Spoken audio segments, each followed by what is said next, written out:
All right, everyone, let's go ahead and get started. Yes, please keep introducing yourself on the chat if you've just joined us. I love seeing where everybody works.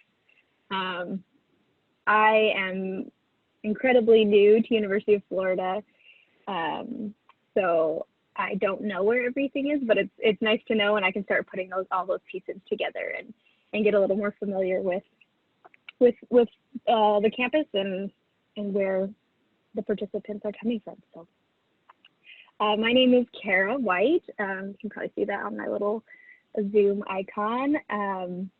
I come from the land of Utah. I just moved here in June. And let me tell you, I'm very grateful to be quarantined in Florida and not Utah. It's still snowing where we moved from. So I am grateful for the sunshine and the temperate climate. And I love the rain, the big rainstorms, here for it. So I've been grateful to be here. I've been at the University of Florida since the beginning of January. So I'm really new, and ironically, or Murphy's Law, I get the two confused. So if I get it wrong, I actually started working at the University of Florida because I really didn't like working from home. So here I am working from home again, but for the University of Florida this time. Before moving here, we moved here. My husband got a job at the university, so my family moved here. But I worked at a smaller utility management company up in Utah, where we lived before. And I worked in training and development for 5 years there. And I spent a lot of time training on growth and fixed mindset. So while I'm new to the university and I'm new to Florida and Gainesville, I'm no stranger to growth and fixed mindset. So I'm hoping that during this training today, you'll find some value in what we're covering, and that you'll learn something that'll help you kind of navigate this weird, chaotic time. I am a sucker for alliteration, so times of turbulence, but really harnessing the power of a growth mindset whenever things get weird or tough can really make or break the experience for us. So hopefully you guys can kind of settle in. I'll ask for your participation via chat. If you'd like to jump in with some things, that's great. If not, just sit back and listen and enjoy. I am joined by Courtney Moon. I should not fail to introduce her. Courtney, why don't you introduce yourself? I don't need to introduce you. Hi everyone, I'm Courtney. I think I know many of you already. I see a lot of familiar faces and recognize a lot of the names. So I have the pleasure of working with Kara, and I love the opportunity to be able to connect with you all and connect with Kara today as well. So I've been part of the training team for about 9 years now, and several years ago became really fascinated with the topic of growth mindset. So I'm also here to learn, as well as maybe at times share a couple of insights as well, but really looking forward to this afternoon. So thank you for inviting me to participate today, Kara. Yes, Courtney's our resident growth mindset expert, so I thought it'd be great to have her and learn some of her insights. She's been working with leaders across campus for a long time, so she might know how this content applies to you guys a little better than I do. So excited to have her on with us today. So I want to get a feel, I don't know, so I want to launch a poll. This is the first time I've done this, so I'm excited about this. I'm just curious if you've attended Courtney's class on growth and fixed mindset, or embracing the growth mindset. And if you have, let me know. I don't want to spend a whole lot of time on it if you're familiar with it, but if you aren't familiar with growth mindset, I'd love to dive into that a little deeper. So please go ahead and answer the poll. Oh, this is so fun. Updating live, see all the results. This is really awesome. Okay, I'll leave that up for about 2 more seconds. So hurry up.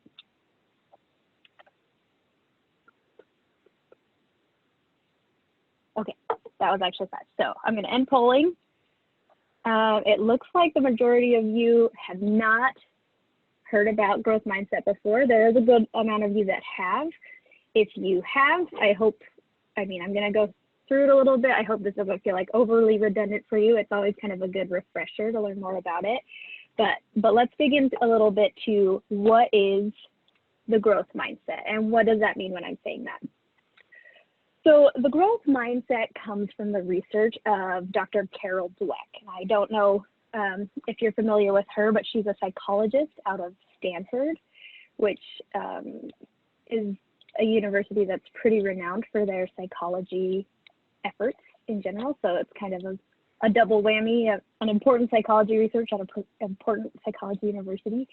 But she did years and years and years of research and kind of boiled it all down to this book that she published. It's called Mindset, The New Psychology of Success.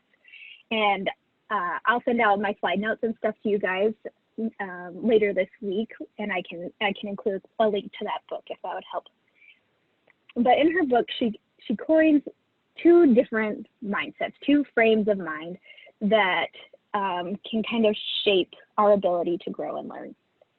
And the first one, and what we're going to spend a lot of our time on today, is this idea of a growth mindset. And a person who embodies the growth mindset or observes the growth mindset, just in very basic, simple terms, just believes that you and other people can learn and grow and change. That wherever you are right now at this moment, today is just that. It's just right now, it's just today. It's kind of your jumping off point for where you're gonna go and where you're gonna, and what you can do. So we're all just like little balls of potential that just need to learn and grow, and we can be anything we wanna be. We just have to put in the work and the time. Okay, the converse or the opposite side of that, the growth is the fixed mindset. And that's kind of the idea that at birth you're kind of, you inherit a certain amount of ability and capability, and that's all you're ever going to amount to in your life. You can learn up to that certain point, but then it kind of plateaus and mellows off. It sounds kind of harsh when I describe it that way, and I don't think any of us consciously are like look at a newborn baby and you're like, this is all that you will ever be. We don't look at it that way, but we say things in our regular speech and our day-to-day language that really kind of indicate this fixed mindset. I don't know about you, but I kind of grew up believing that there were like two kinds of people. There were words people and numbers people, like people who liked the English classes and people who liked the math classes. And there were like 10 really, really smart people that liked both. But you'd hear a lot like this, well, I'm not a math person, so I'm just not gonna worry about it. I'm not a math person. Or just language like that. Me, earlier today, Courtney and I were on a call with our team, and I said, I don't exercise. I'm not an exercise person. That's not my thing. That's a fixed mindset right there. So this kind of language, and it's kind of ingrained in our culture. It's kind of how some of us are raised. It's kind of how our school systems are kind of shaped sometimes. And that fixed mindset can be really, really well ingrained in us, even from a young age. And I do want to point out, I want to say, make sure I mention, you're not necessarily one or the other. You're not necessarily a growth-minded person or a fixed-minded person. You might be both, just depending on where you are.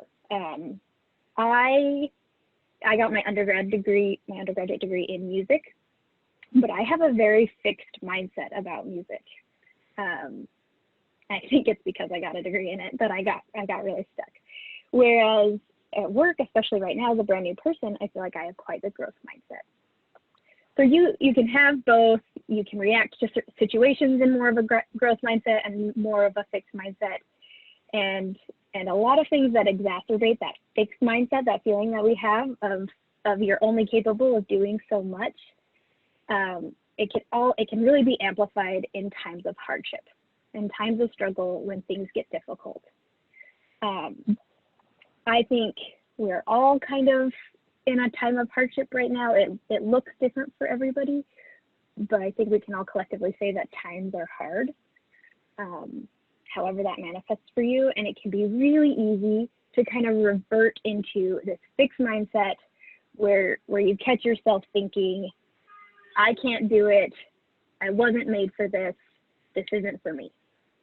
And that can be the token of fixed mindset. So today, I'm wanting to give you guys some strategies and some tips and tricks on how to recognize when you're feeling that fixed mindset and what that looks like, and being able to flip it and catch yourself and train yourself out of that and going into a place of growth mindset. Courtney, do you want to add anything about fixed and growth and what those mindsets look like? Yeah, no, I think you described it beautifully. You know, the thing I would add, and this was something that I heard a couple of years ago when I started doing some research on the topic, was this idea that, you know, the growth mindset and the fixed mindset don't always come with labels attached to them. So we don't always kind of recognize it, but in some ways it's almost this internal voice in our head that when, you know, that moment that we're about to give up on something, or we tell ourselves that's too hard, I'm not able to do that, that is that moment where, you know, if we can just increase our awareness even about the growth mindset in general, that we can catch ourselves in those moments when we are kind of sidestepping over into that fixed mindset. And I know for myself, I've tried to get better at paying attention. This sounds very weird, to those voices in my head, that those times where I go, I can't do that, or that's going to be really hard to do, or I don't have that skill set, or I've never learned how to do that. And those are often those times when it happens, I go, okay, that's fixed mindset, and I can learn how to do this, and I need to apply some effort to it. But I always love that idea that, you know, growth mindset is a belief, and it's something that's in our mind, and we can always change our minds. And that for me feels really freeing when I think about those two mindsets. Yeah, I love that. I think the concept of growth mindset is incredibly empowering, because it is your mind, and you have control over your mind and how you can change your mind. That's not to say that it's easy to change your mind. Mindsets are called mindsets. Like you're pretty set that way, so it can take a while to change, but it can change. So what does the fixed mindset look like? I haven't done many trainings, but I'm sure if you guys keep coming to mind, you'll learn very quickly that I am an oversharer, and you guys are going to learn a lot about my life over the course of the next half hour. But these are all things that I have caught myself saying that are fixed mindset-y in the time of quarantine. So as I read through these are mine. Everyone, like, they're going to look different for you. I'm going to be thinking, what are some maybe some things that you've caught yourself saying that might be fixed mindset or kind of limiting? And if you feel comfortable sharing those in the chat, please do. I'd love to read them. If not, think about them and ponder on them. That's okay too. So the first one, I wasn't made for working from home. I wasn't designed for this. This really, I said this a lot the first couple of weeks, because like I said, I started working at the University of Florida because I didn't like working from home. When I first moved here for 6-7 months, I kept my old job back in Utah. And it was really hard for me to leave that job because I loved those people and I loved those team members. But I didn't like working from home. I didn't like being alone. I like people and I like humans, and my house didn't have any. It does now. I get to work with my husband and my daughter, which is great, but it's still not quite the same. So I wasn't made for working from home, something I've caught myself saying, very fixed mindset. I can't get anything done with my kid at home. I have a 2-year-old. She's very high maintenance. She has a lot of opinions. And she is even more social than her mother, believe it or not. And that's been hard to keep up with. I'm not cut out to be a homeschool teacher. I picked adult education very specifically. I don't really know how to teach a 2-year-old how to do things because she can't be reasoned with. There's no way my work specifically will be as good with us working from home, with me working from home. That's something I have said, and I don't like Microsoft Teams. I don't know if anyone else has said that, but I've said that a couple of times since this quarantine started. So those are just a couple of things that a fixed mindset can look like. A lot of things that kind of say like, I can't, or I don't, or just like these really definitive statements. Those can be pretty fixed mindset. Like the fifth, they deal in absolutes. That's a fixed mindset. Sorry, that was a Star Wars reference. I don't know if that went over you guys' heads. Tina says, I cannot work on a laptop after having 2 screens. Yes, my husband and I bought extra monitors specifically for that purpose. That's really hard to get used to. Absolutely. Something about Microsoft Teams. Thank you for that solidarity. I do love Teams. I've come around, but let me tell you, it was a struggle. My old job, we used Google Suite, and I was really comfortable and really liked Google, so it's been really hard to adjust to Microsoft Teams. Their monitors can hang straight on your laptop. Oh, yeah, yeah. Yeah, I've seen those. Those are pretty slick. Anybody else? Any other fixed mindset terms? Oh, another one I caught myself saying just yesterday, I don't cook. I can't cook. I was blessed with a spouse who loves cooking, and it works really well, but he likes to cook and I like to eat. But yesterday he had some things come up and he couldn't make dinner, and I was like staring at the fridge. I was like, I see ingredients. I know there's food in here, but I have to make it and I don't know how. I don't cook. So that was a fixed mindset I was having. Not having a dedicated office space. Yes, I agree. And now I have one, and it's in the middle of our house where people run through, or toddler runs through all day. So that's really hard. It's really hard. All right. Thanks, guys. Thanks for sharing. I know it's kind of awkward to share some of those deep feelings of our hearts. So that's what it can look like. So let's take a look at what we can do about it.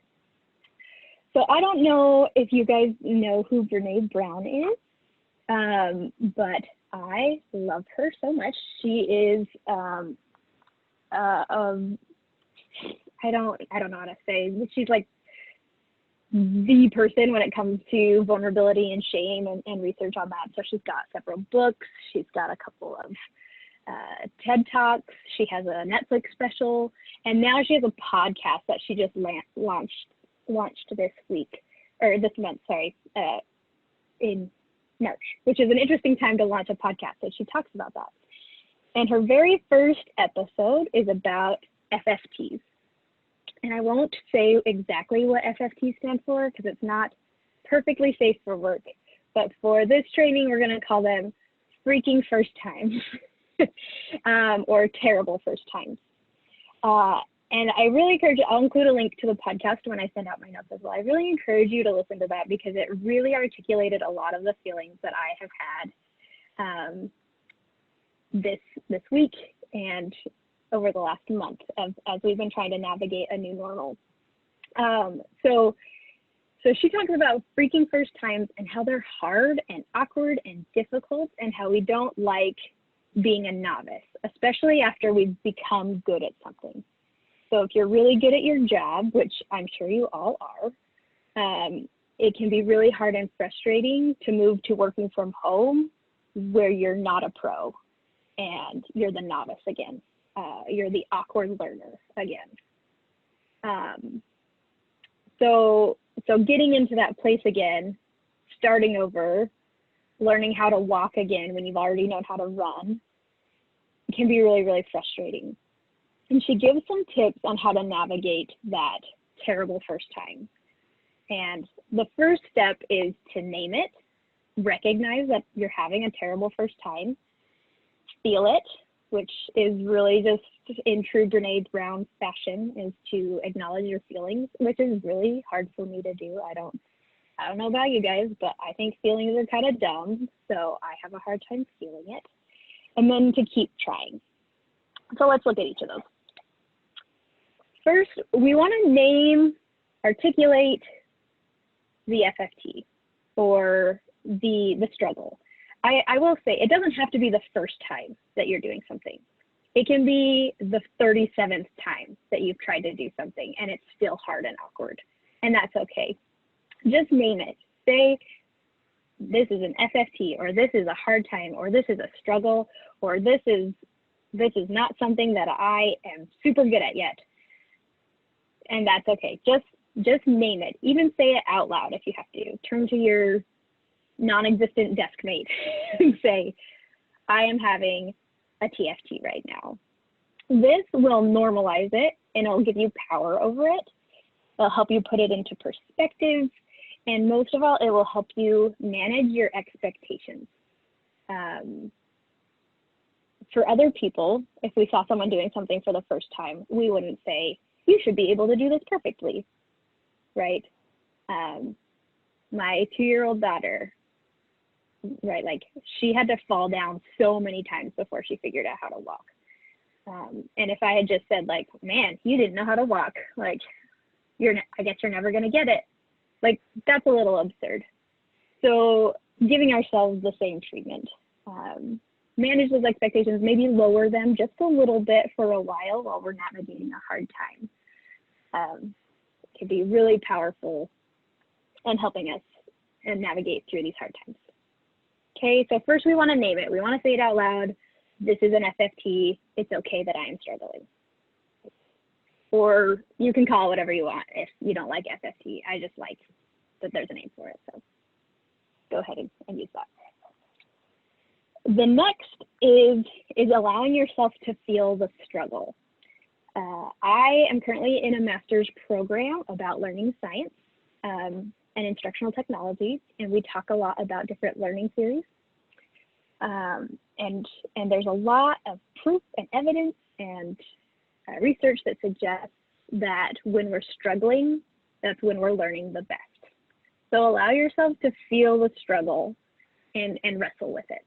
By ignoring it and trying to avoid it, you're limiting yourself. You're not allowing yourself to have that full learning experience. So you may feel like you're in an FFT and you may recognize it by the way that you're feeling or the way you're trying not to feel. So you might feel yourself kind of armor up, like kind of put up a wall. I don't know if you guys, you know what I'm saying, but you can kind of feel when you're putting up an armor or a wall. You may be looking to place blame somewhere on anything or another person, but not yourself. I did this a lot when we first started working from home. It's Microsoft Teams' fault. I can't do it because it's in Teams and I don't get it. Or the situation, I can't do it, like I can't do work and be a preschool teacher and whatever, all the things that I had to figure out. I was also wrapping up a semester for school, so I just like, I can't do all of these things. So blaming the situation. And you might find yourself discounting the value of the activity or whatever the FFT is, whatever that's supposed to be. Why do we need it anyway? I don't need to learn that. I've made it however many years old you are without knowing that I'm gonna be fine without it. That may be another indicator that you're trying not to feel and wrestle with the FFT. So if you're feeling any of those things, take a moment, name the FFT, and allow yourself to navigate those feelings. Again, this takes practice. I've been doing growth mindset for a long time, and I'm still learning how to navigate embracing the growth mindset and feeling uncomfortable and awkward. Okay, and then the third step that she suggests is to keep moving. Keep trying, keep going. You've named it, you have felt it, now move forward. And I want to reiterate, I know I've said this already, but habits take time to build. They say it takes 21 days to make a habit. I would argue that for some things, it takes 6 months to make it a real habit. And mindsets take time to change. If you've been this way for a long time, coming to a 45-minute webinar on growth mindset it's not going to change that. I hope it gives you the tools and the resources to change it, but it's not like you're going to leave this and have it changed. Okay. All right, before I jump into strategies, does anyone have any questions, or Courtney, do you have anything you wanted to add? I have a few strategies on keeping moving, but I wanted to just do a quick touch-in. How's it?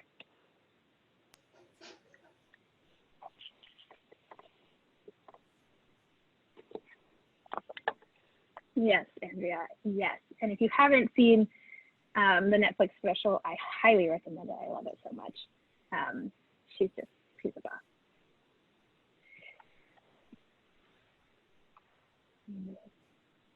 Courtney, did you have anything you wanted to add?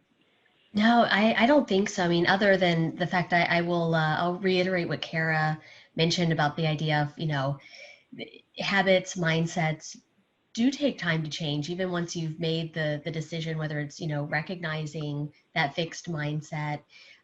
For most of us, we create these habits because there's some sort of reward associated with it. And that varies, right? And again, that's why we might want to stay in that fixed mindset, whether it's related to competence or trust or some sort of security, safety in some way. And over time, those habits just become kind of automatic for us, where we don't even think about what we're doing. And so that process of really kind of rewiring or changing that habit can be a difficult one. And I agree that the 21 days, I would love if habit change could occur. This like super amazing person that's ultra talented. But the truth is it does take time to do it. And it's starting to, in a way, kind of, just like Kara mentioned, feel that struggle, acknowledge it. That really is that first step. If you can get there, it's almost kind of this breakthrough point of then being able to reframe and then start to, in some ways, regrow.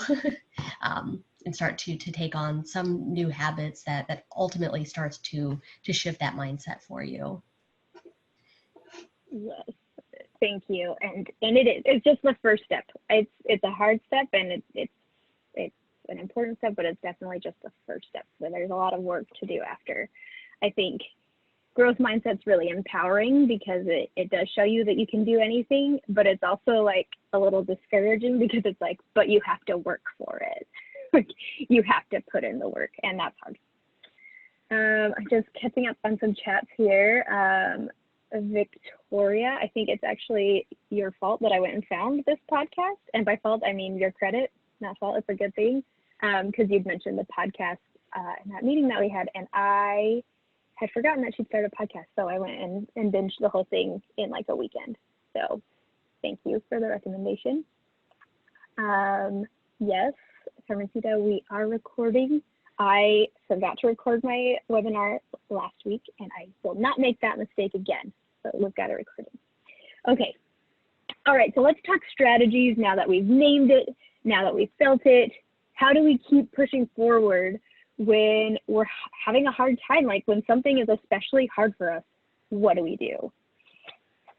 So in the book, in Mindset, the New Psychology of Success, Dr. Dweck defined the growth mindset as our basic qualities are able to change based on our effort, strategies, and help from other people.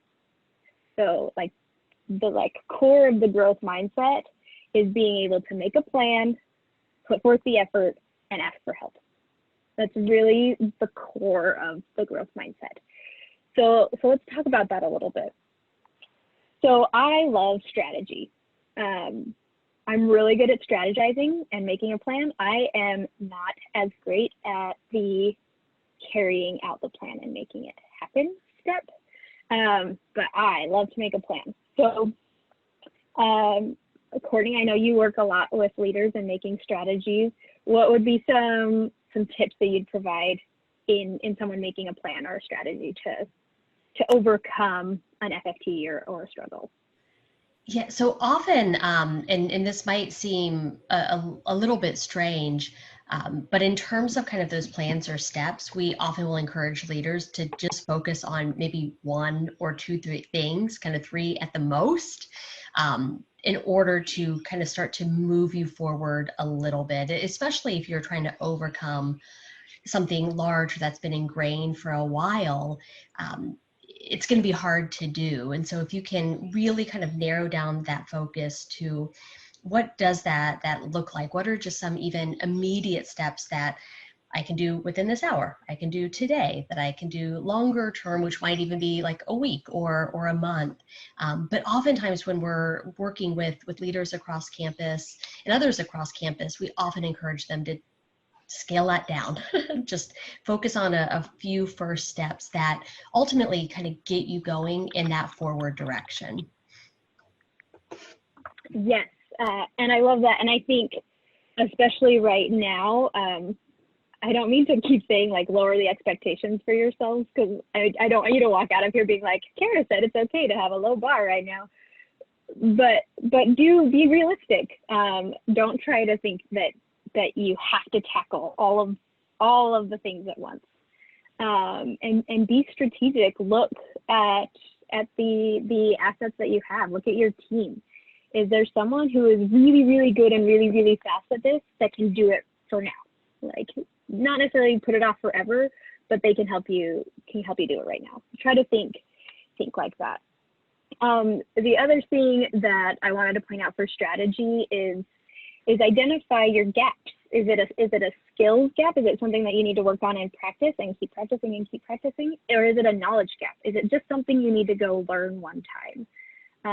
For me with teams, it was a little bit of both, but it was mostly a knowledge gap. I just really didn't know what Teams was or how it worked. So I had to go, I think I found a YouTube video that kind of broke it down.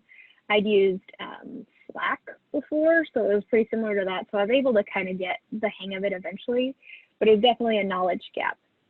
And it was a skills gap a little bit because I just wasn't used to going to Teams for things. So that was something that I had to practice and get used to.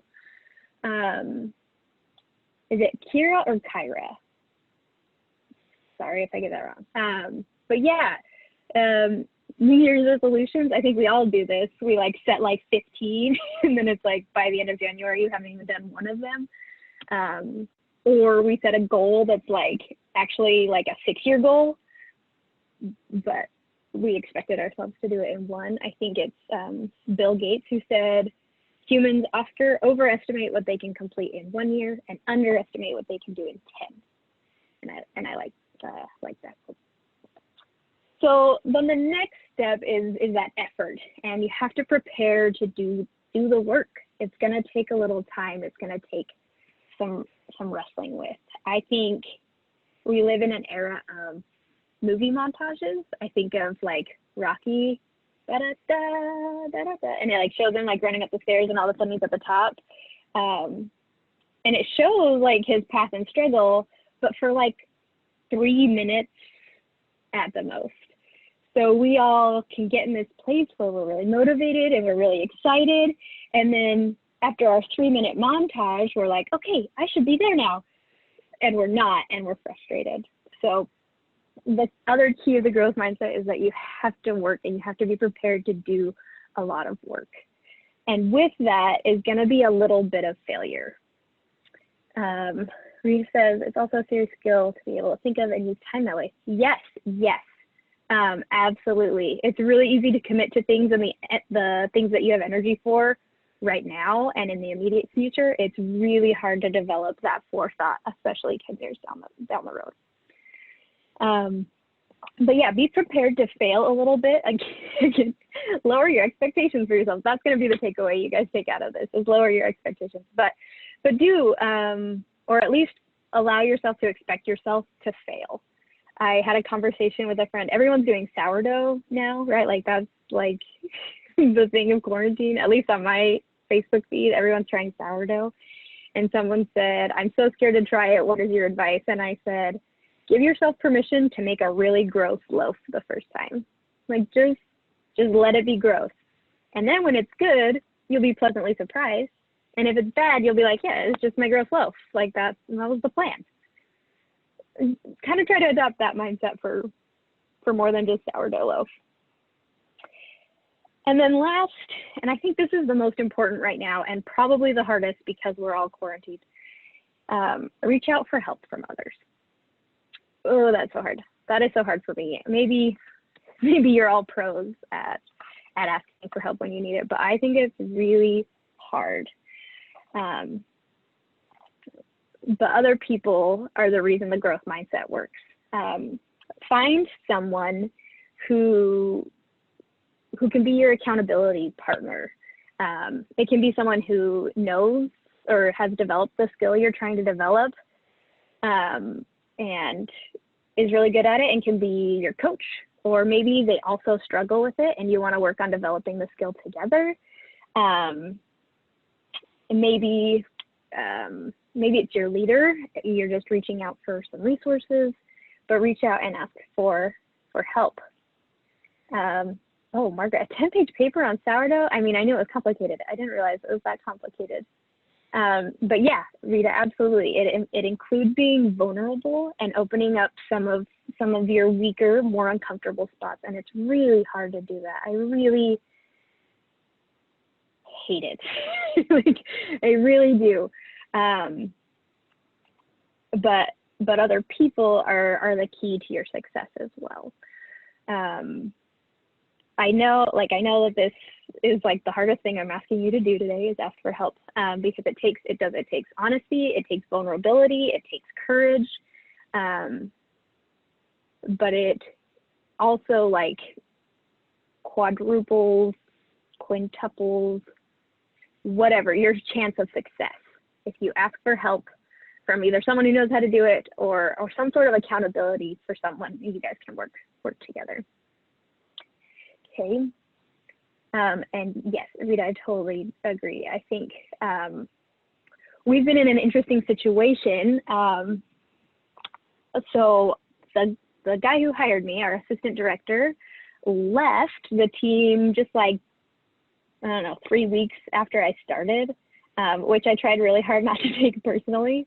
But that meant that I had a new leader, Bob, who is Courtney's leader, and he's great, but I didn't know him at all when this whole started. But he was just supposed to be an interim leader, and then they instituted this hiring freeze, and it became clear that he was going to be my leader for a while. And I was having a really, really hard time. I was having the hardest time adjusting to working from home. I had a lot of doubts and insecurities. I felt like I really had to try to prove myself to the team still, and I was having this hard time.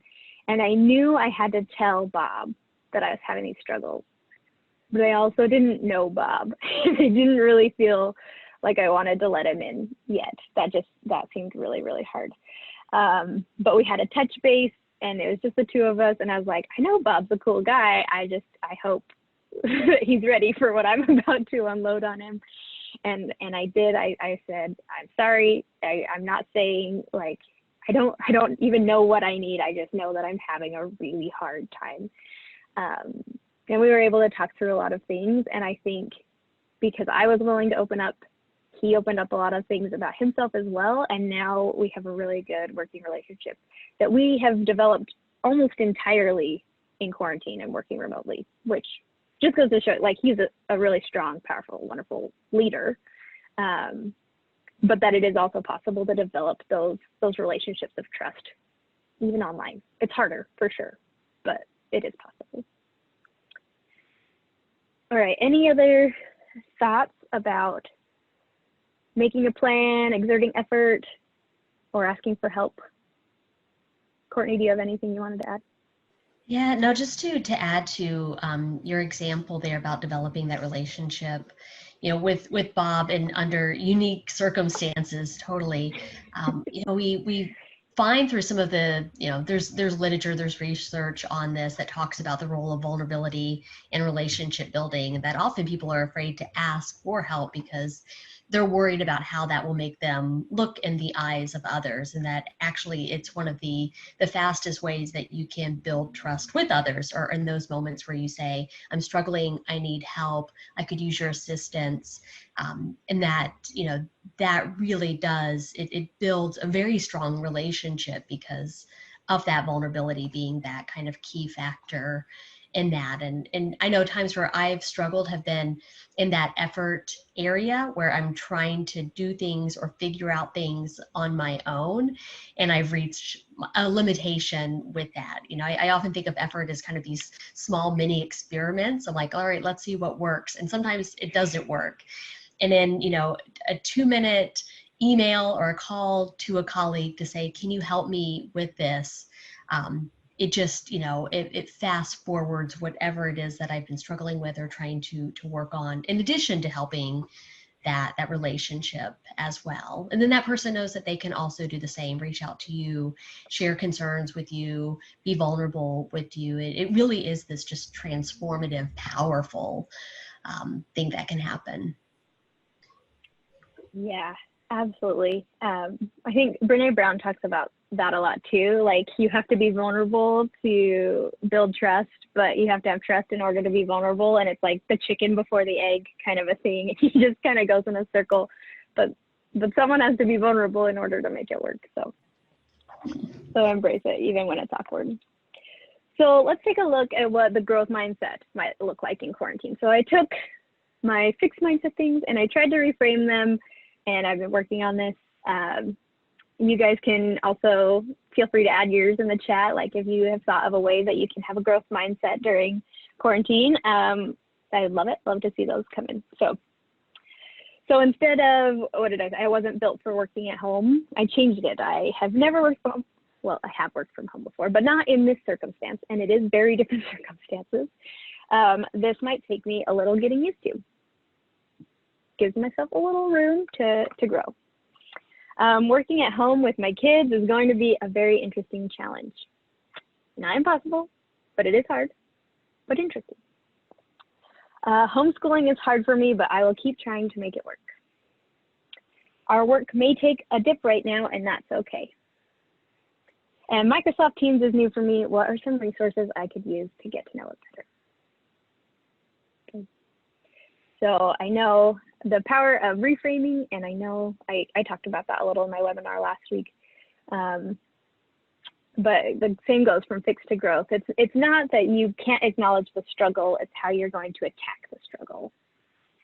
Let's see, Dave says, you are not working from home, you are at home during a crisis trying to work.